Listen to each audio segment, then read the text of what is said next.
Sekarang saya serahkan waktunya kepada hambanya Bapak Oskar Wirawan yang akan membawakan topik pada malam hari ini. Silakan Pak Oskar. Ya, terima kasih Bu Ayu, terima kasih Pak Freddy yang sudah membuka dalam doa persekutuan kita malam hari ini. Yang katanya Pak Freddy di hari yang indah. Ya, memang saya merasakan indah Pak ketika kumpul-kumpul di FWF Osaka ini. Luar biasa. Saya lihat teman-teman yang setia semua nih di tahun 2026. Ya, oke, Shalom Bapak Ibu, teman-teman yang terkasih. Ya, ini masih dalam suasana tahun baru ya, bulan Januari. Saya memang setiap terbiasa untuk menggunakan momentum gitu dalam setiap momen. Dan saya melihat pergantian tahun adalah momentum. Salah satu momentumnya untuk move on. Tahunnya sudah yang baru. Nah, kitanya gimana? Ada nggak yang baru atau masih masih tetap yang lama? Nah, ini pertanyaan buat kita semua dan memang ada yang tetap kita pertahankan, ada yang sesuatu yang baru yang memang kita juga mendapat kesempatan untuk melangkah ke sana, khususnya untuk hal-hal baru yang memang kita ingin alami bersama. Nah, konteks malam hari ini saya berbagi tentang itu, bagaimana memasuki musim baru bersama Tuhan. Ayat yang menginspirasi di Yesaya 43 ayat 19. Jadi ini tentang pilihan ya Bapak Ibu, tentang pilihan old life dan new life. Kita memang punya pilihan hidup lama dan hidup baru. Dan seberapa jauh hidup eh, baru harus kita jalani, seberapa jauh hidup lama kita tinggalkan. Nah, ini kurang lebih seperti itu sharing saya.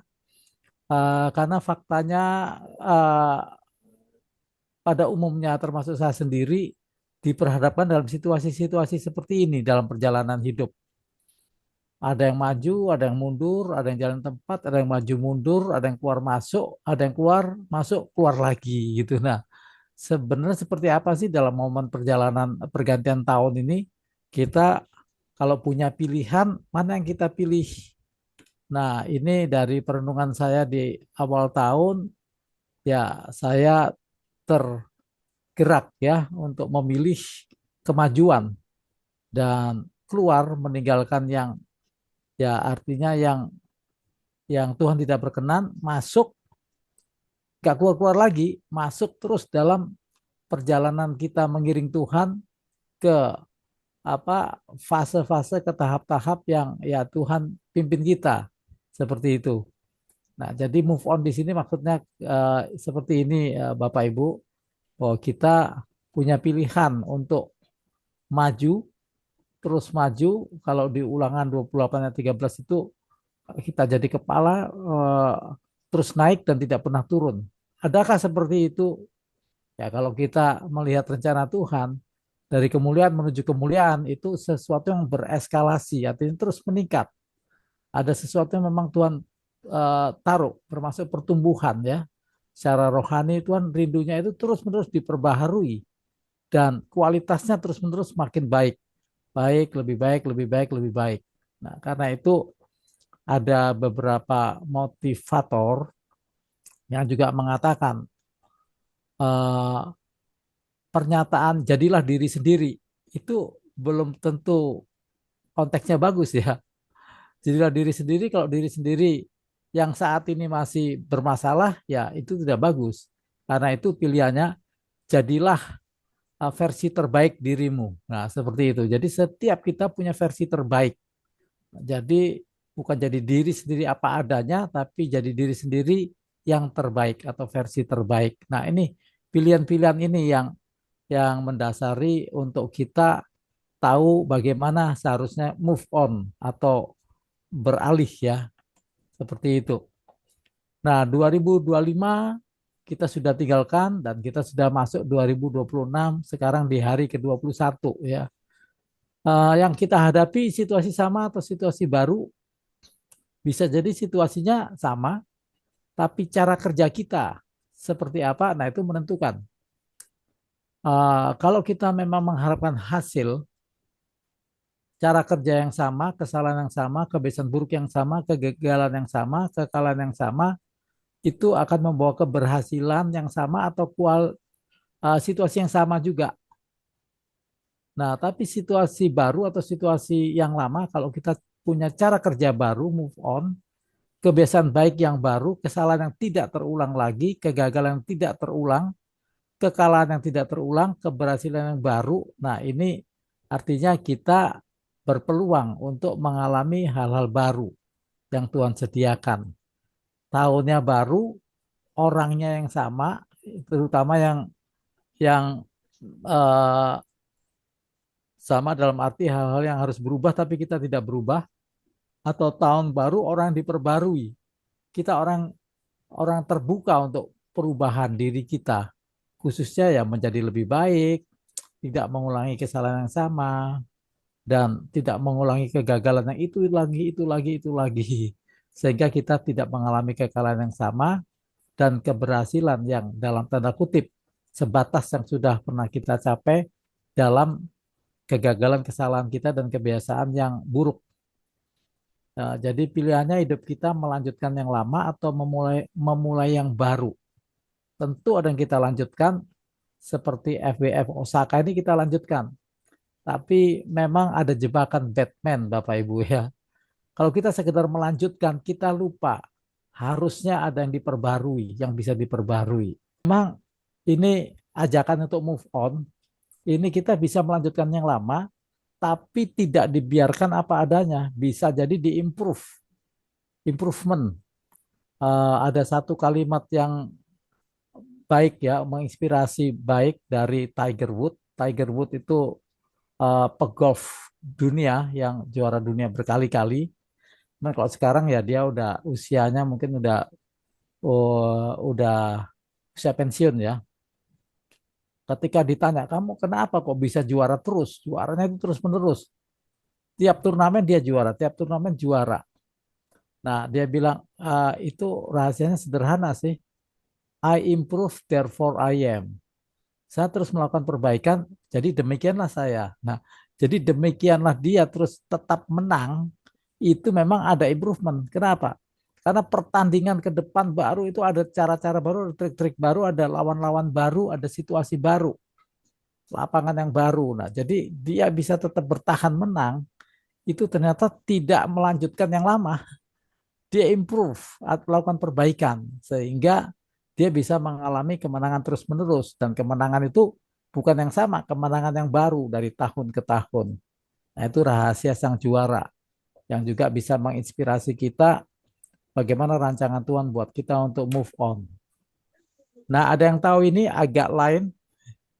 Kalau anak-anak muda langsung ketawa ini. Agak lain ini judul film yang awal tahun ini film komedi. Nah, Pak Freddy kalau nonton ini rasanya cocok ya karena ini banyak kehidupan anak-anak timur, anak-anak Indonesia Timur sama dari suku Batak. Jadi pemainnya sutradaranya Ernest itu yang komika itu. Ini film komedi yang eh, film laris tahun ini mengalahkan semua film-film yang tahun 2025 pernah laris. Ini yang paling nomor satu tentang kehidupan panti asuhan anak-anak Indonesia Timur. Jadi di film ini apa ceritanya itu betul-betul ya kelihatan mereka anak-anak Kristen gitu. Ya, oh Tuhan Yesus ada gitunya. Terus ya istilah-istilah celetukan-celetukan di komunitas kita itu dinyatakan di film ini. Cuman karena ini film komedi jadi dibuat lucu dan filmnya judulnya agak lain. Nah, ini juga pilihan kita 2005 sama 2026 kita mau agak lain atau lain. Kalau agak lain itu berarti nggak sepenuhnya lain ya, ada sisa-sisa yang lama itu masih nempel. Tapi kalau kita bicara move on, memang ada sesuatu yang baru sehingga Wih, kita lihat Pak Freddy, Pak Freddy lah ini 2026. Wah, sudah dalam konteks yang positif ya tentunya. Oh, Bu Ayu berbeda nih. Nah, seperti itu. Nah, ada hal-hal yang memang dalam konteks move on, kita betul-betul nggak cuma agak ya, tapi ya memang lain. Ada sesuatu perbedaan yang orang bisa lihat, berbeda nih. Nah, inilah tekad ya, tekad dan apa momentum yang saya tangkap untuk saya responi. Saya responi dan ya puji Tuhan. Hari ini saya mengalami apa ya indahnya atau sukacitanya untuk mengalami pembaruan yang memang sudah Tuhan sediakan untuk uh, apa untuk setiap kita Tuhan sediakan satu pembaruan-pembaruan. Nah, cuman ada hukum tidak tertulis yang memang ini terjadi dalam semua situasi kehidupan kita. Kalau kita berubah menjadi lebih baik, meskipun itu sudah konsisten kita lakukan, orang nggak langsung lihat. Orang masih melihat kita, Pak Oscar mah memang tetap begitu. Masih lihat aja yang misalnya buruk-buruk kita pernah lakukan, yang dilihatnya buruk-buruk. Kita udah lakukan perubahan, nggak kelihatan. Nah, jadi kalau kalau keburukan sekali aja orang langsung ingat. Tapi kalau kebaikan orang nggak langsung ingat. Nah, inilah fenomena dunia ya. Dunia yang memang cenderung untuk cari salahnya, lihat salahnya seperti itu.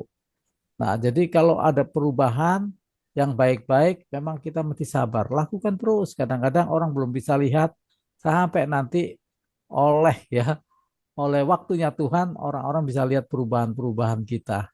Jadi jangan putus asa kalau kita yang sudah mau move on. Saya punya resolusi tahun 2026, misalnya lebih ini yang positif-positif, tapi nggak diakui, nggak dilihat sama orang lain, it's okay. Tapi kita tetap komitmen ya. Nah, karena nggak mungkin ada istilah kan proses tidak mungkin mengkhianati hasil. Kalau kita prosesnya konsisten untuk menjadi lebih baik, akhirnya nanti akan menghasilkan ya hasil yang baik. Karena itu Albert Einstein ini ahli fisika yang menciptakan bom atom, dia mengatakan ini kegilaan adalah melakukan hal yang sama berulang-ulang dan mengharapkan hasil yang berbeda. Nggak mungkin. Karena hidup ini ilmu pasti ya, rumusnya ilmu pasti. Kita melakukan A terus-menerus ya hasilnya A terus-menerus. B baru hasilnya B. Jadi kalau kita melakukan yang sama berulang-ulang nggak mungkin hasilnya beda ya. Seperti itu. Kita minta wah 2026 aku mau seperti ini. Nah, yang dilakukan apa? Yang dilakukan sama dengan 2025. Dia meskipun tahunnya 2026, hasilnya hasil 2025. Kenapa? Ya, karena melakukan cara-cara yang sama dengan tahun lalu. Tidak melihat hal-hal yang perlu diperbaiki sehingga 2026 memberi hasil yang jauh lebih baik. Nah, kalau ada yang pernah dengar cerita tentang kisahnya Thomas Alva Edison menemukan bola lampu, katanya sampai 2000 lebih ya, 2000 kali lebih dia mengalami kegagalan sampai menemukan. Nah, Alva Edison sendiri membantah, saya bukan mengalami 2000 kali kegagalan. Kenapa? Saya menemukan itu berprogres. Jadi bukan kegagalan yang sama, Bapak Ibu. Jadi contohnya waktu dia mencari media kawat pijarnya. Pertama dia cari bahan A, itu nyala blep langsung mati. Nah, kegagalan satu kegagalan dua, dia nggak pakai bahan yang sama. Dia cari bahan yang lain. Blep, nyala agak lama, mati lagi. Terus menerus sampai dia akhirnya ketemu kawat pijar yang sekarang seperti kita lihat di bola lampu sekarang yang tahan lama. Nah, itu jadi berprogres. 2000 kali itu bukan 2000 kali gagal yang sama, tapi gagal yang berbeda yang mengarahkan dia sampai ketemu hasil yang benar. Karena itu Alva Edison mengatakan saya tidak gagal 2000 kali. Saya hanya menemukan 2000 cara yang salah sampai akhirnya saya menemukan satu cara yang benar di percobaan yang ke 2001 atau 2002. Nah, seperti itu. Jadi dia menemukan, oh ini salah. Dia tahu salah. Coba lagi, oh ini salah. tahu salah, tapi salahnya beda-beda, bukan salah yang sama. Nah, inilah yang apa artinya cocok dengan apa yang dikatakan Einstein bahwa dia tidak mengulangi kesalahan yang sama. Nah, jadi berproses terus sampai menemukan yang terbaik. Demikian juga kita Bapak Ibu, teman-teman, kalau kita mau terus diperbarui dalam Tuhan, uh, mungkin orang nggak lihat, padahal kita sudah berubah, ya memang belum kelihatan sampai akhirnya kelihatan yang maksimalnya. Nah, di situ orang baru melihat. Oke ya, Thomas Alva Edison sudah mengalami proses itu dan dia akhirnya dari pengakuan satu gramafon terus pengakuan dua sampai ribuan paten dia langsung diakui. Kenapa? Ya karena sudah ada hasilnya. Memang perlu proses. Nah, jadi ini yang saya tadi bilang momentum. Ya ini pergantian tahun kita bisa buat biasa aja lah kayak tahun-tahun yang lalu, tapi kita bisa buat momentum. Kita yakin ayat Pengkhotbah 3 ayat 1 ini, untuk segala sesuatu ada masanya, untuk apapun di bawah langit ada waktunya. Jadi ini puji Tuhan ya buat kita yang mungkin mengalami kegagalan terus-menerus, tidak ada yang permanen di muka bumi ini ya. Segala sesuatu ada masanya, ada waktunya. Gagal itu nggak mungkin gagal seterusnya. Selama kita berusaha untuk melakukan terus perbaikan-perbaikan, pada akhirnya ada waktunya keberhasilan yang kita nantikan itu tiba. Nah, inilah apa ya uh, kebenaran yang sungguh indah ya yang Tuhan sediakan buat kita tentang momentum, tentang waktu, tentang masa. Bahwa untuk segala sesuatu ada masanya. Untuk apapun di bawah langit ada waktunya. Ya, seperti tadi Bu Ayu cerita, seorang penerbit dia sudah ngerintis, tapi ada waktunya dia membangun, ada waktunya dia mengembangkan, ada waktunya dia melepaskan. Nah, semua ada waktunya. Dan ketika kita tahu waktu yang tepat, itu indah semuanya. Ya, jadi inilah apa tantangan buat kita semua, bagaimana kita itu orang tepat di waktu yang tepat, melakukan yang tepat. Nah, itu penting banget. Saya dapat kiriman ini ya, kiriman video TikTok dari teman-teman saya, ada bapak-bapak, saya nggak tahu itu AI atau beneran. Karena zaman sekarang ini udah kadang-kadang sulit dibedakan antara itu video yang benar atau video AI. Kelihatan kakek-kakek tua tapi joget-joget belingsatan kayak anak muda. Terus ada komentar, ini nakalnya telat ini. Udah tua baru baru nakal, baru badung gitu kan. Nah, ada istilah-istilah seperti itu. Jadi karena itu momentum ini mengingatkan kita bahwa kebenarannya bahwa kita ingat loh semua ada masanya. Biarlah kita menjadi orang tepat di waktu yang tepat untuk melakukan sesuatu yang tepat. Ya, seperti itu. Ya, ini salah satu pilihan-pilihan Bapak Ibu, choose your way, old life or new life di 2026. Nah, ini saya ada 7 poin ya, 7 poin yang jadi rema dari firman Tuhan tentang memasuki musim baru bersama Tuhan. Ya, musim baru itu pilihan dan itu satu satu masa yang memang ada musim baru itu disediakan bagi kita anak-anak Tuhan, tapi itu tidak otomatis kita alami. Nah, untuk mengalami musim baru bersama Tuhan ada beberapa hal yang saya dapat kekuatan, dapat apa ya eh, terang firman Tuhan, yaitu yang pertama tentang respon kita terhadap kekhawatiran. Selalu tahun baru kan ada banyak prediksi, ada banyak ramalan, macam-macam. Dan kebanyakan ramalan, wah ini kayaknya lebih sulit nih. Saya baca di media sudah mulai kelihatan berita-beritanya. Rupiah katanya harganya turun turun terburuk terendah ya di tahun ini. Seperti itu. Terus ada kiriman juga tentang teknologi AI. Ini bahaya sekali katanya karena ini perkembangannya bisa menjadi situasi yang tak terkendali ketika AI ini terus berkembang. Karena AI ini kecerdasan buatan yang dia bisa memperbaiki dirinya sendiri, self improvement. Jadi AI ketika ditanya, misal Bapak Ibu pakai AI ya, sering tanya eh, beberapa ini perusahaan sudah punya asisten pribadi pakai AI. Ada Siri, ada Microsoft punya, Google punya ya, mereka punya. Ketika sering diajak ngobrol, AI itu makin cerdas. Jadi contohnya rute perjalanan, nih teman saya pakai AI.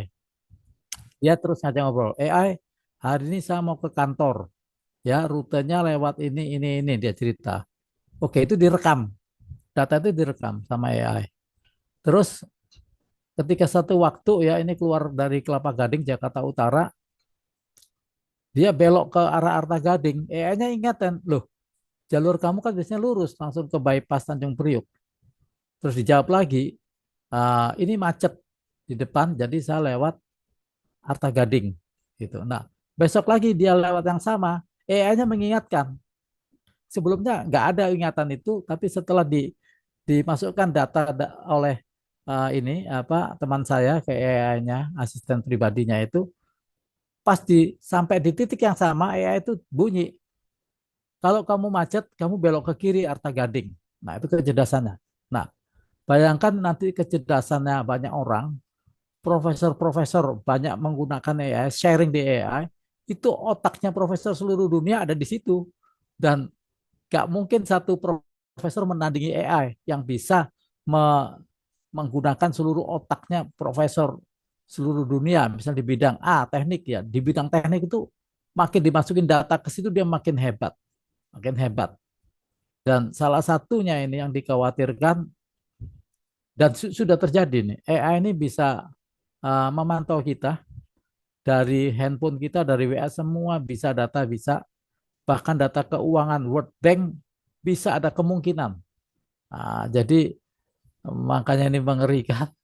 Kalau itu terjadi, nggak tahu siapa yang pegang kendali dunia ini kita nggak tahu. Kalau ada orang-orang jahat memanfaatkan itu, uang di bank nggak aman, saldo di bank nggak aman, karena itu semua by data, bisa datanya berubah. Nah, kalau kita mikir khawatir kan, nah tapi puji Tuhan, Filipi 4 ayat 6. Janganlah hendaknya kamu khawatir tentang apapun juga, tetapi nyatakanlah dalam segala hal keinginanmu kepada Allah dalam doa dan permohonan dengan ucapan syukur. Nah, jadi tiap hari ini saya doa, Bu Ayu di Bali ini kan cuaca sekarang seperti ini ya. Ada yang bilang ini akan Bali akan banjir berulang lagi nih bisa jadi seperti itu. Ya macam-macam lah. Bali sepi, turisnya merosot, jumlahnya turun. Ada banyak laporan-laporan yang berita-berita buruk ya. Nah, tapi ketika kita praktek di Filipi 4:6 ini, kita melatih tidak khawatir dengan cara apa? Dalam doa dan permohonan dengan ucapan syukur.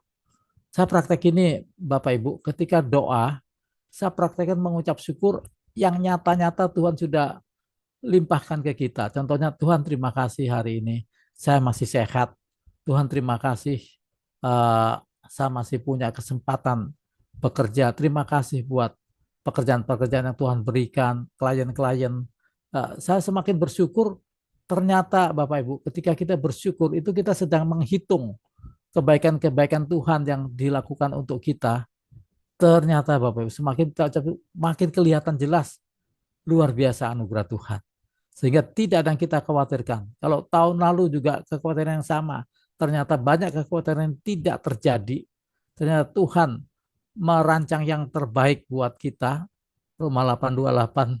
Allah turut bekerja dalam segala sesuatu untuk mendatangkan kebaikan bagi, nah itu nggak titik ya, orang-orang mengasihi dia dan yang terpanggil menurut kehendak rencananya. Jadi artinya apapun yang terjadi Tuhan turut bekerja untuk kita yang ikut dalam kehendak dan rencana Tuhan. Itu nomor satu. Jadi khawatir hilang ya. Move on, kita nggak ada lagi khawatir seperti orang-orang yang lain lihat apapun nggak khawatir. Kenapa? Karena dengan doa dan pengucapan syukur kita melihat kuasa Tuhan jauh lebih besar daripada kekhawatiran kita. Yang nomor dua, percaya kepada pemeliharaan yang baru dari Tuhan untuk tahun yang baru. Ya, tahun lalu Tuhan sudah memelihara kita dengan kasih karunia yang luar biasa, tapi percaya bahwa tahun yang baru ini ada lagi, bukan yang sama. Sesuatu pemeliharaan yang baru yang Tuhan sediakan bagi kita. Ya, syaratnya seperti apa untuk kita mengalami musim baru itu? Serahkan khawatirmu kepada Tuhan, maka Ia akan memelihara engkau. Tidak untuk selama-lamanya dibiarkannya orang benar itu goyah. Nah, kan benar kan gak ada permanen. Gak selama-lamanya goyah-goyah terus enggak. Ada waktunya Tuhan tahu kapan mengangkat kita. Nah, kapan itu kita alami? Saya dapatkan Bapak Ibu, serahkan khawatirmu itu bukan kita lepas tanggung jawab, Tuhan yang ambil alih, bukan. Menyerahkan itu yang saya dapat mempercayakan hidup kita sepenuhnya kepada Tuhan. Bahwa Tuhan berdaulat atas hidup kita. Saya senang ada tulisan quote ya, eh, tulisan gini, keep calm, God is in control. Tenang, Tuhan masih ada di dalam kontrol. Tuhan masih memegang kendali gitu. Nah, apapun yang dirancang manusia, Tuhan punya kendali atas kehidupan ini. Dan kalau kita baca dari Kejadian sampai Wahyu, di Wahyu itu kita tahu siapa pemenangnya ya. Orang-orang yang bersama Tuhan, apapun dunia ini bergejolak, pemenangnya adalah Tuhan. Karena apa? Tuhan yang berdaulat. Nah, seperti itu. Jadi ini juga membuat kita nggak pernah khawatir karena ketika kita sudah mempercayakan sepenuhnya Tuhan, hidupku ada di tanganmu, serahkan di tanganmu, berdaulatlah atas hidupku. Itu salah satu doa yang saya ucapkan. Tuhan, saya nggak mampu, saya punya banyak keterbatasan. Tapi kalau Tuhan berdaulat dalam hidup saya, Engkau mampu Tuhan. Saya yang tidak mampu, di tangan Tuhan, Tuhan akan memampukan saya. Haleluya. Tuhan, terima kasih Tuhan. Karena itu Engkau berdaulat, jadilah raja atas hidup kami. Engkau memimpin sepenuhnya Tuhan. Saya serahkan sepenuhnya otoritas untuk Engkau berdaulat, untuk wewenangmu terjadi. Datanglah kerajaanmu, jadilah kehendakmu dalam hidup kami. Di bumi ini seperti surga. Amin. Wah, itu kita mengalami kekuatan, teman-teman. Dan saya udah mulai melihat nih ya, klien-klien baru Tuhan munculkan. Ya, saya kalau berpikir, teman-teman, oh, Pak Oscar masih di buku ya. Orang udah jarang baca buku, Pak. Kok Bapak masih di situ? Ya, saya masih di sini ketika ada buku-buku yang memang masih dibutuhkan. Nah, ternyata itu satu teman tulis buku tentang MRT. Ini buku yang akan terbit di Januari Februari. Salah satunya bukunya Direktur MRT Jakarta. Nah, beliau yang merintis MRT Jakarta pertama kali. Nah, buku ini dia merasa terpanggil untuk menulis supaya bermanfaat untuk bagaimana transportasi modern dikerjakan di Indonesia ini. Seperti itu. Dia mau investasi karena dia berpikir untuk generasi-generasi selanjutnya, memberi legacy atau warisan. Dan ini sudah jadi, sudah di penerbit Gramedia, mungkin Februari terbit. Nah, belum sampai itu, ya oleh karena anugerah Tuhan ya, saya dapat order kedua dari direktur MRT ini, referensikan temannya. Ini pengacara hukum bisnis internasional, dia di New York sama di Inggris, di London, basis kerjanya. Dipakai perusahaan-perusahaan minyak, ada Qatar Oil Company, ada ya perusahaan-perusahaan minyak internasional ya, BP dan lain sebagainya. Nah, itu dia membuat buku hukum bisnis internasional. Apa yang harus diketahui oleh lawyer-lawyer Indonesia. Karena ketika punya klien perusahaan multinasional, perbedaan cara pandang antara civil law sama common law ini berbeda. Hukum Inggris pakai common law, hukum Indonesia itu civil law, hukum perdata ya, warisan dari Belanda.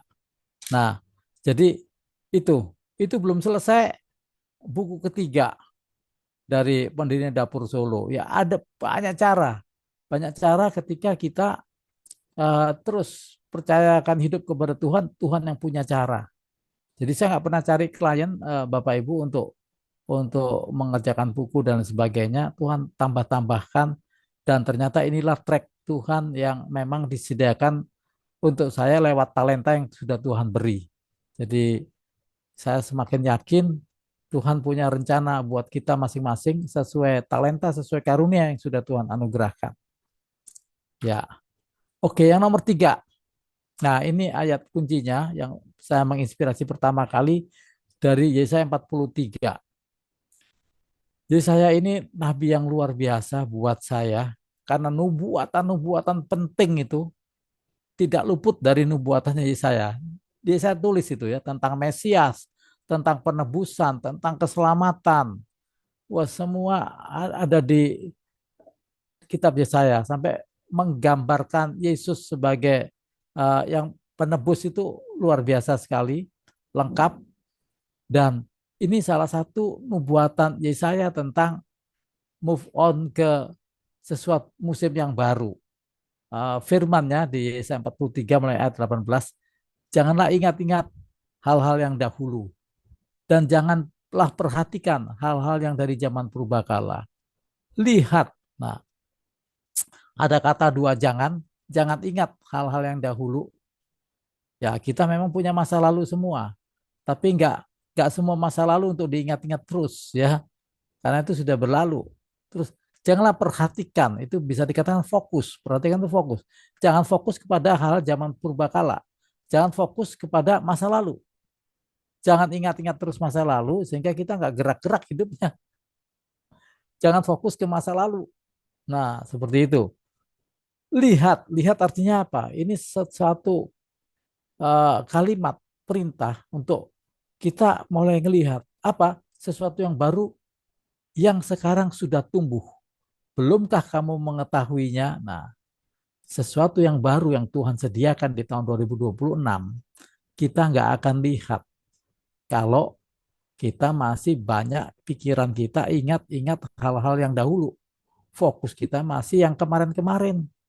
Jadi kita lupa bahwa Tuhan sudah menyiapkan sesuatu yang baru, yang sudah tumbuh, bukan akan tumbuh loh. Yang baru sekarang berarti now, present continuous tense kalau dalam bahasa Inggris ya. Sekarang sudah tumbuh. Belumkah kamu mengetahuinya? Tanda tanya. Kamu nggak tahu ya? Tuhan sudah sediakan sesuatu yang baru. Sekarang ini sudah mulai muncul.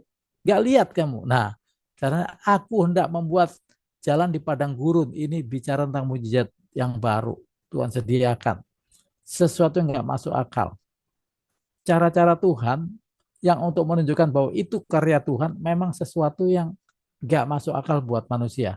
Kalau buat kita terjangkau oleh pikiran itu ya pekerjaan manusia. Tapi pekerjaan Tuhan yang disediakan untuk kita sesuatu yang wah kalau kita lihat itu Tuhan. Sama seperti Yohanes ketika murid-murid menangkap ikan semalam-malaman nggak dapat satu pun.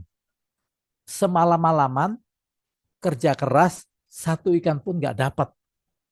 Tapi ketika Yesus meminta murid-muridnya bertolak ke tempat yang lebih dalam, tebarkan jalamu di sebelah kanan. Ya, ketika ikut instruksinya Tuhan Yesus, from zero to apa ya, dari nol menjadi sangat banyak ikan sampai 2 perahu penuh mau tenggelam. Hanya Yohanes yang lihat itu, yang sadar karena mereka nggak tahu itu Tuhan. Ini ketika kejadiannya ketika Yesus dalam wujud tubuh kebangkitan. Nggak sadar antara halusinasi gitu. Yohanes bilang, itu Tuhan. Nah, demikian saya juga mengalami Bapak Ibu. Dalam pekerjaan yang saya lakukan, seringkali saya melihat itu Tuhan, bukan saya lagi. Kok bisa ya saya dapat hikmat itu?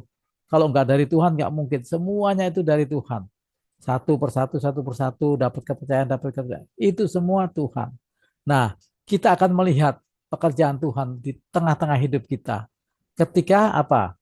Ketika kita mulai melihat hal-hal yang membuka diri kita untuk melihat hal-hal baru yang Tuhan sediakan di tahun ini ya. dan kehidupan kita yang berjalan ke depan ini terus kita tanya Tuhan apa nih ke depan yang Tuhan sediakan. Sungai-sungai di padang belantara, nggak mungkin. Jalan di padang gurun, nggak mungkin. Terus air memancar di padang gurun, nggak mungkin. Sungai-sungai di padang belantara, nggak mungkin. Buat manusia tidak mungkin, tapi buat Tuhan mungkin. Jadi inilah sukacita kita mengikut Tuhan. Ada sesuatu ya yang buat manusia mustahil, jadi buat Tuhan tidak mustahil. Ketika kita percaya kita akan mengalami ini. Sesuatu yang baru yang Tuhan tumbuhkan, mujizat yang baru di tahun 2026. Ujung-ujungnya apa? Ujung-ujungnya bukan untuk sendiri-sendiri. Semua yang Tuhan lakukan dalam hidup kita bukan untuk kepentingan pribadi. Semua itu untuk kita memberitakan kemasyhuran Tuhan untuk apa? Bersaksi. Bersaksi untuk apa? Supaya orang lain ikut percaya Tuhan dan lebih banyak orang mengalami rencana Tuhan yang baik. Itu yang saya dapatkan bahwa ini penting, makanya saya senang membagikan ini karena saya rindu kita semua sama-sama mengalami pembaruan demi pembaruan di dalam Tuhan. Karena ini yang disediakan ya, lewat nubuatan di saya ini dinyatakan Tuhan menyediakan ini buat kita. Ya, ini konteksnya waktu itu untuk Israel supaya nggak ingat-ingat Mesir terus, nggak ingat-ingat Babel terus, mulai ingat hal-hal baru. Karena kita tahu di Alkitab sekian juta ya orang Mesir itu nggak masuk ke tanah Kanaan. Siapa mereka? Mereka adalah orang-orang masih mengingat-ingat Mesir, masih menyesal meninggalkan Mesir, hidup lama. Akhirnya dia nggak ikut masuk tanah perjanjian. Oke, yang keempat. Nah, ini yang keempat ini agak lama. Ada beberapa poin tentang melepaskan manusia lama dan memakai manusia baru. Dari beberapa ayat di Efesus kita tahu bagaimana melepaskan manusia lama memakai manusia baru. Nah, di sini dikatakan yaitu bahwa kamu berhubung dengan kehidupan kamu yang dahulu. Semua kita punya kehidupan masa lalu. Efesus mengatakan berhubung dengan kehidupan kamu yang dahulu, berhubung dengan masa lalumu, kamu harus menanggalkan manusia lama. Nah, jadi yang lama harus kita tanggalkan atau kita tinggalkan. Yang menemui kebinasaannya oleh hawa nafsu. Ya, khususnya ini yang udah dijelas spesifik bahwa apa yang dahulu yang manusia lama itu. Yang manusia yang dikendalikan oleh hawa nafsu. Karena hawa nafsu menuju kebinasaan. Ini kita nggak digerakkan lagi ke situ. Itu akan menyesatkan supaya kamu dipengaruhi dalam roh dan pikiranmu. Mulai hidup dipimpin roh dan pikiran-pikiran yang juga dipimpin roh. Begitu. Nah, dan mengenakan manusia baru yang telah diciptakan menurut kehendak Allah di dalam kebenaran dan kekudusan yang sesungguhnya. Jadi ketika kita lahir baru di dalam roh, kita telah diciptakan menurut kehendak Allah yang sesungguhnya. Balik lagi seperti rancangan di kitab Kejadian. Jadi manusia baru di sini diperbarui dalam roh dan pikiran. Ya, kita tahu bahwa dalam Yesus, ketika Yesus naik, kita terima Roh Kudus. Tapi saya dapatkan ya Bapak Ibu, selama ini saya kurang mengaktifkan ya respon saya terhadap suara Roh Kudus. Roh Kudus itu penolong, penuntun kita dalam seluruh kebenaran. Dia yang mengingatkan juga firman-firman Tuhan yang sudah pernah kita baca. Saya mulai melatih kesadaran lebih lagi dalam menjalani setiap hari bagaimana Roh Kudus berperan memimpin hidup saya. Wah, indah sekali. Apapun yang saya lakukan Tuhan, gimana Roh Kudus? Apa saya kayak ngajak ngobrol, ngajak ada beberapa orang yang hati-hati loh nanti kamu sesat. Nah, saya pokoknya ada nanti ada konfirmasi firmannya ya saya merasa itu kebenaran karena firman Tuhan adalah kebenaran. Dan Roh Kudus seringkali mengingatkan firman Tuhan termasuk menyiapkan materi ini kan ini firman semua 7 langkah ini firman tentang move on ya. Jadi manusia baru apa pengertiannya meninggalkan manusia lama jadi manusia. Oh, yang baru itu apa? Roh dan pikiran. Ini yang pertama, ya. Yang kedua apa manusia meninggalkan manusia lama memakai manusia baru? Oh, membuang kebohongan, memadamkan amarah. Nah, sederhana aja realitasnya kita masih sering berbohong nggak? Kalau masih ya kita tinggalkan itu. Karena tidak ada manusia baru itu sama sekali nggak ada kebohongan. Buanglah dusta, berkatalah benar. Iya, iya, enggak, kan begitu kan. Nah, marah. Ternyata marah itu ada yang membuat kita berdosa. Marah seperti apa? Marah yang nggak pernah padam. Kalau di sini ya, marah orang udah selesai, kita udah tegur, orang itu udah ditegur, kita masih marah sama orang itu. Hati kita masih panas. Nah, apa itu? Nah, kemarahan seperti inilah yang harus kita tinggalkan. Jadi selesai, udah kita selesai tuntaskan, saat matahari terbenam, satu hari selesai, selesai. Besok lagi nggak ada kemarahan yang itu, nggak muncul lagi. Ini manusia baru. Ketika kita praktekkan ini, betul-betul kita akan mengalami. Haleluya. Saya juga juga ini kadang-kadang ada kalimat-kalimat tertentu membuat saya emosi, Bapak Ibu. Tek, ada gitu, ada gitu. Ada kalimat-kalimat yang kesannya mungkin merendahkan atau apa ya. Eh, saya punya tiga anak. Tiga anak ini sudah dewasa semua umurnya ya. Ada 29, 27, 24. Nah, anak-anak ketika sudah besar itu berbeda sekali, Bapak. Mereka kritis. Kritis terhadap orang tua. Itu yang saya alami ya. Nggak tahu teman-teman yang lain. Sangat kritis. Kadang, enggak Pak, beda Pak begini. Dulu saya, anak ini saya dari tahun ke tahun udah lakukan ini nggak masalah. Salah Pak, ini begini. Kok disalahkan sekarang? Dulu saya ikut panas. Oh enggak, sama membela pendapat saya. Ternyata ketika saya dengarkan, iya benar juga ya. Nggak benar juga itu. Nah, itu seperti itu. Jadi saya sekarang udah nggak gampang kepancing emosi sampai saya marah-marah sampai apa gitu, sampai perasaan nggak nyaman berhari-hari nggak ada. Tek, saya lihat, oh iya itu salah salah pandang aja ya udah. Kalau berbeda pandangan yang benar seperti apa ya kita lakukan. Kalau kita yang salah ya kita akui. Kalau kita tetap benar belum di itu nggak apa-apa. Kita bilang ampunilah sebab mereka tidak tahu apa yang mereka perbuat ya belum nyampe aja. Mereka belum sampai sampai di situ, ya udah kita maklumi, ampuni, selesai, nggak ada panas hati. Nah, ini artinya manusia baru yang saya dapatkan dari Efesus 4 pasal ayat 25 dan 26. Terus masih Efesus 4 juga, apa artinya melepas manusia lama memakai manusia baru? Jangan buka celah kepada iblis, lakukan pekerjaan baik supaya bisa memberkati orang yang butuh bantuan. Oh, saya lihat ayat ini udah dipraktekkan ya oleh teman-teman di FWF ini. Pak Freddy apa itu saya dengar-dengar kesaksian ya, banyak bantu orang.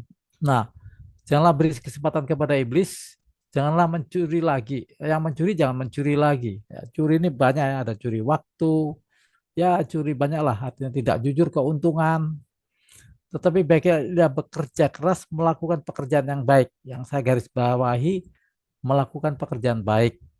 Dan melakukan pekerjaan baik tujuannya sekali lagi saya temukan Bapak Ibu di dalam Tuhan ya dalam kelahiran baru semua ayat firman Tuhan mengarahkan di dalam Tuhan hidup kita itu sudah bukan hidup untuk diri sendiri lagi. Kita sudah selesai dengan diri sendiri.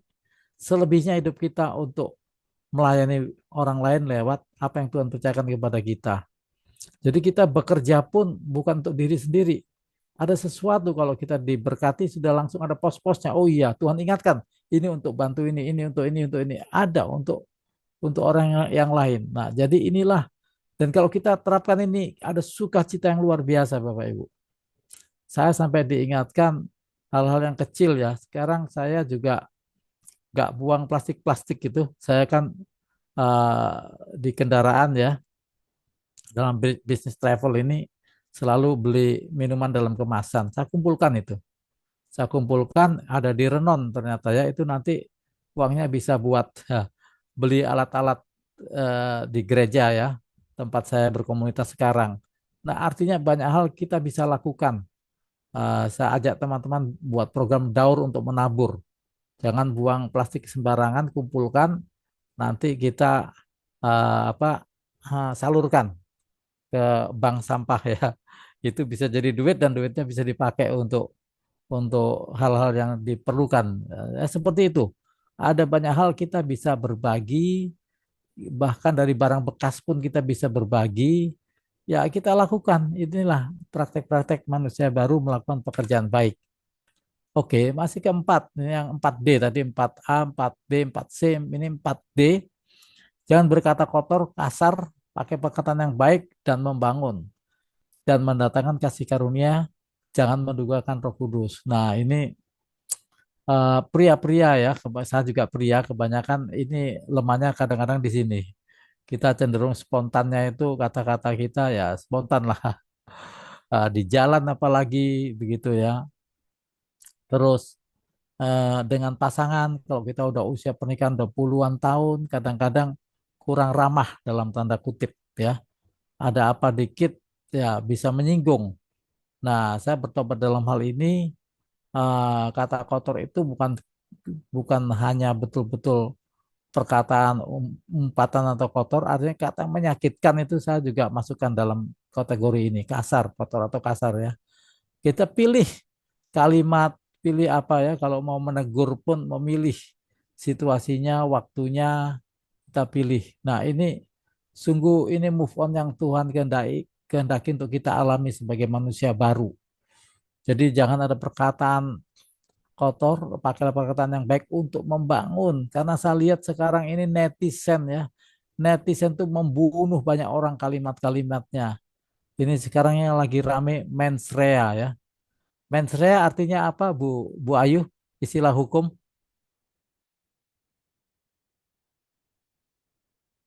Menstrual, Ya, pernah pernah dengar Bu niat tentang mensrea? niat jahat. Iya, niat jahat. Itu niat jahat dijadikan konten di Netflix si Panji ya. Dan eh, ya itu dia dia mengkritisi ya Indonesia gimana mau maju kalau kalau apa semua model begitu dikomentari ada semua orang kalau dikomentari salah ada aja salahnya tapi itu tidak membangun. Alkitab mengatakan pakailah perkataan yang baik untuk itu jauh lebih baik membuat dunia ini lebih bagus, keluarga kita lebih bagus, hidup kita lebih bagus, bangsa Indonesia lebih bagus kalau kita nggak menggunakan kritik-kritik yang makanya ada istilah kritik yang membangun. Orang berasa kok kalau kritik itu tujuannya untuk membangun sama kritik itu tujuannya untuk menjatuhkan. Berasa sekali. Nah, Indonesia belum belajar di sini, belum belajar di sini. Kita masih masih seperti ini. Nah, dalam kehidupan kita sehari-hari inilah yang harus kita tanggalkan sebagai manusia lama, masuk manusia baru, apapun yang kita perkatakan, sekalipun itu koreksi, mendatangkan kasih karunia untuk orang mendengarnya. Di sini dikatakan pakailah perkataan yang baik untuk membangun di mana perlu, supaya mereka yang mendengarnya beroleh kasih karunia. Dan janganlah kamu mendukakan Roh Kudus Allah yang telah memeteraikan kamu menjelang hari penyelamatan. Haleluya. Nah, kita lihat ya, saya kalau bayangkan Tuhan Yesus itu dites, diuji oleh ahli Taurat, dikata-katain. Bayangkan dia melakukan yang terbaik dari Roh Kudus, dikatakan, oh itu dari Beelzebul, oh dari penghulu roh jahat, pakai kuasa yang jahat. Yesus cuma jawab, kalau rumah tangga terpecah-pecah, nggak mungkin bisa bertahan. Bisakah Belzebul mengusir Belzebul gitu kan? Bisakah roh jahat mengusir roh jahat? Nggak mungkin gitu ya. Nggak emosi loh, nggak emosi dikatakan begitu. Nanti udah melakukan mujizat apa masih dikata-katain nggak tidak melihat bahwa perbuatan Tuhan Yesus itu perbuatan Tuhan betul. Tidak ada manusia seperti itu. Masih juga kamu menghujat Allah menyebut dirimu Allah seperti itu kan? Dan Yesus jawabnya simpel aja. Kalau kamu nggak percaya aku, setidak-tidaknya percayalah pada hal yang aku lakukan. Nah, karena yang dilakukan Yesus menunjukkan siapa dia sesungguhnya. Tapi perkataannya semua perkataan yang membangun sehingga kita beroleh kasih karunia seperti itu. Itu yang saya dapatkan ya Bapak Ibu. Oke, yang keempat E ini kayak empat E yang terakhir nih. Manusia baru membuang kepahitan, membuang kegeraman, kemarahan, pertikaian, fitnah, kejahatan. Nah, kepahitan ini ya ada hal yang terus kita mungkin masa lalu kita ulang tapi kita simpan kepahitan-kepahitan ini. Dia memang begitu, orang ini begini gitu terus. Kegeraman saya jengkel nih sama orang-orang seperti ini. Nah, ini dibuang, move on ya. Kita tinggalkan kepahitan, ada berapa K? 3K, kepahitan, kegeraman, kemarahan. Pertikaian, 1P, F, fitnah, dibuang di antara kita. Juga segala K yang keempat, kejahatan. Jadi ketika kita bawa dalam hal konteks move on dari manusia lama ke manusia baru, ini Efesus 4 membuat detail-detailnya. Apa-apa saja yang harusnya kita udah buang, kita nggak lakukan. Nah, kita nggak cuma membuang yang buruk tanpa melakukan yang baik. Setelah membuang yang buruk, ada yang pakai membuang manusia lama, ada yang kita pakai manusia baru. Itu apa? Ramah, penuh kasih, saling mengampuni. Efesus 4 ayat 32 menuliskan gini, tetapi hendaklah kamu ramah seorang terhadap yang lain, penuh kasih mesra, saling mengampuni, sebagaimana Allah di dalam Kristus telah mengampuni kamu. Nah, hari-hari ini saya agak ada berita viral tentang anak cucunya konglomerat Henry pribadi ya.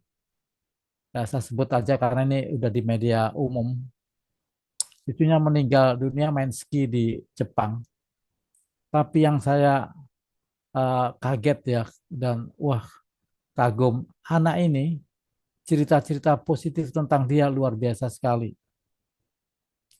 Ya, dia dikenal anak yang ramah, baik sama temannya, sampai dijuluki Big Brother karena dia pelindung teman-temannya seperti itu.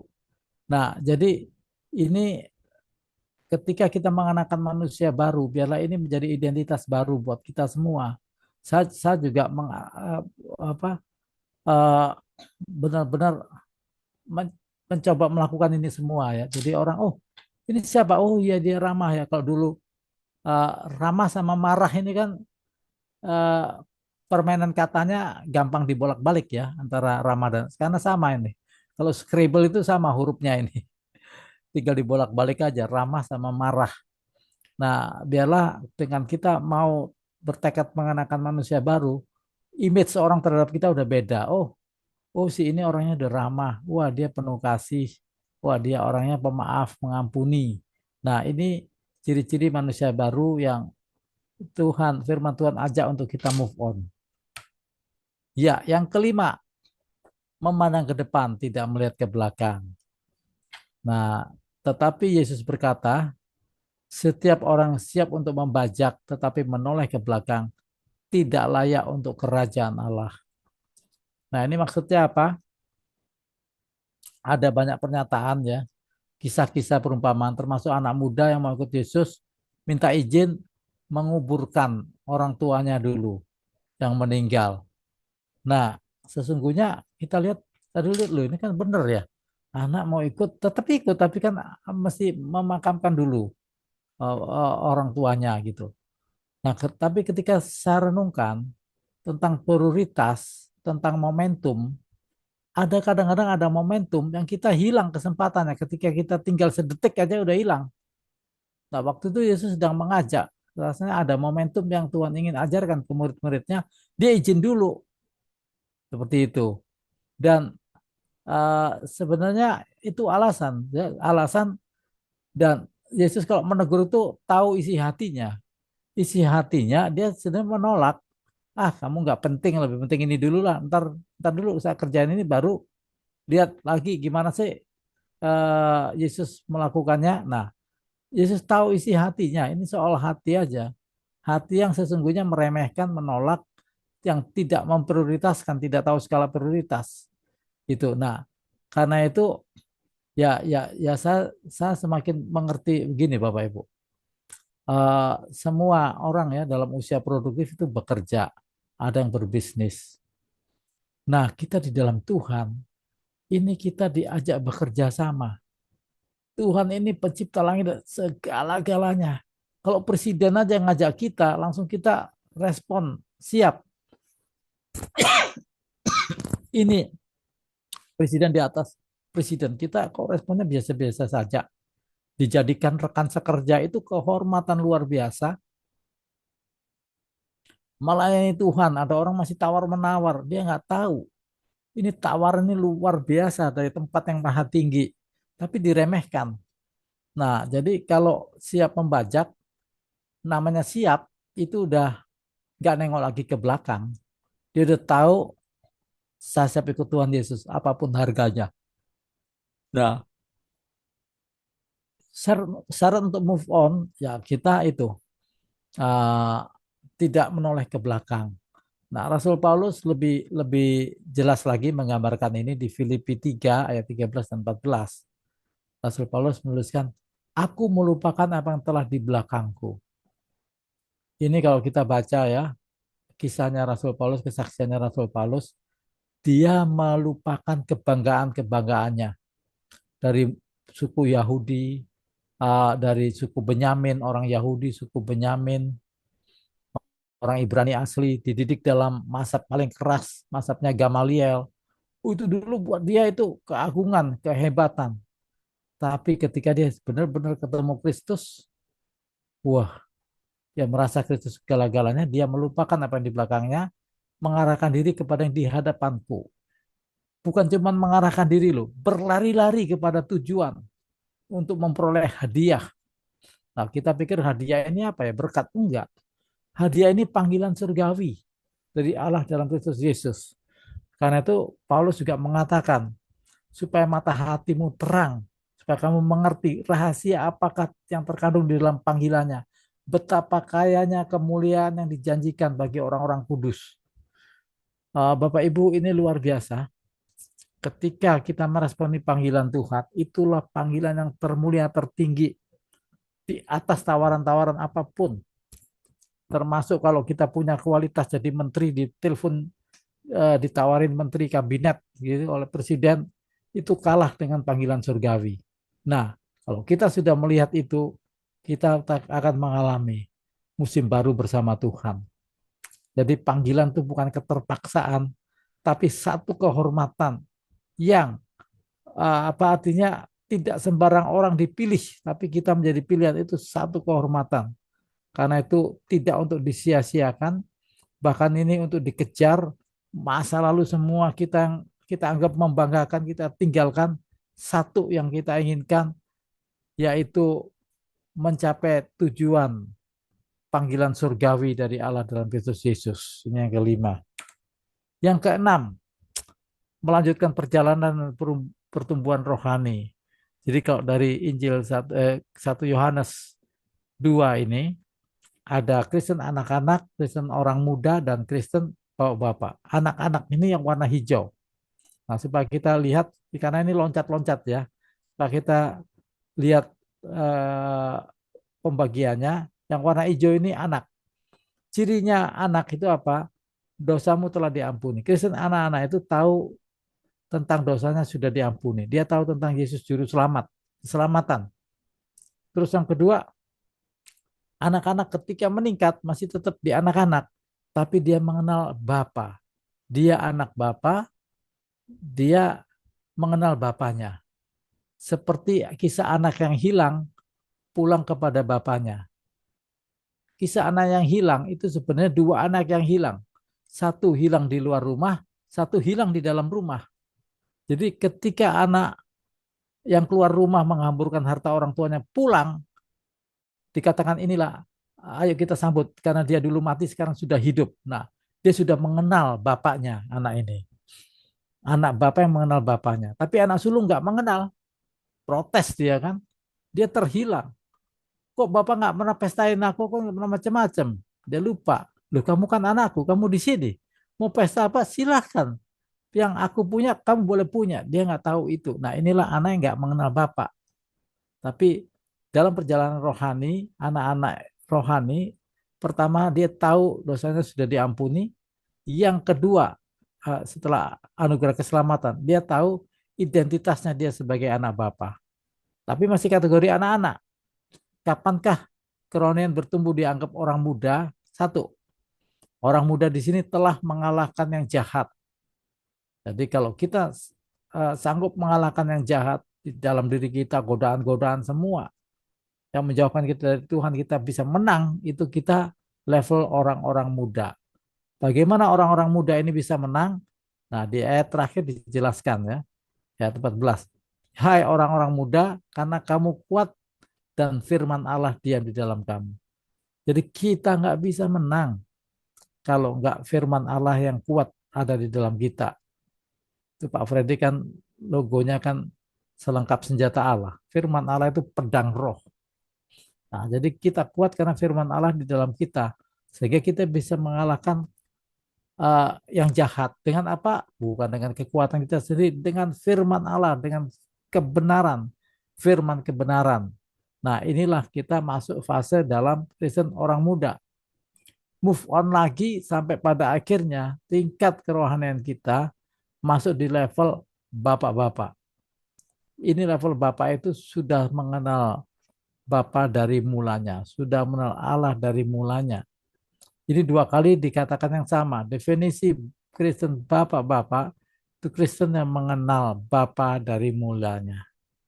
Nah, ini yang kata. Dan terakhir ya, terakhir ya menyiapkan diri menjadi kantong baru, bejana baru, siap menerima hikmat, pengertian, rema, berkat rohani yang baru dari Tuhan.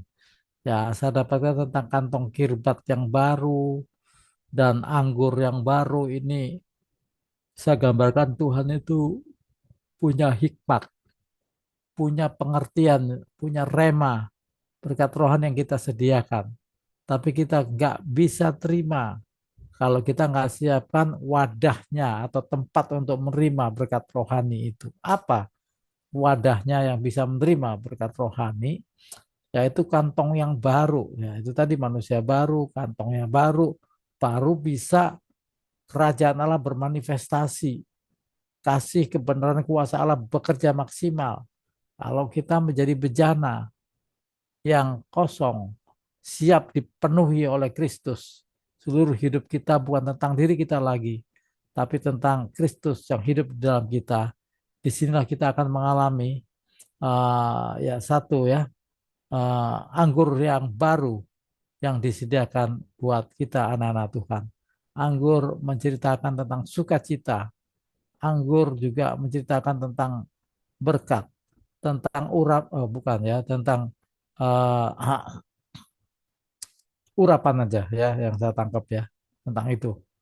Nah, kita perlu pengurapan baru untuk melakukan hal baru dalam Tuhan. Lewat urapan Tuhan, disinilah kita bisa melakukan sesuatu yang di luar batas-batas manusia dan nama Tuhan dipermuliakan ya. Terima kasih sampai di sini dulu Bapak Ibu. Saya kembalikan ke Bu Ayu. Shalom.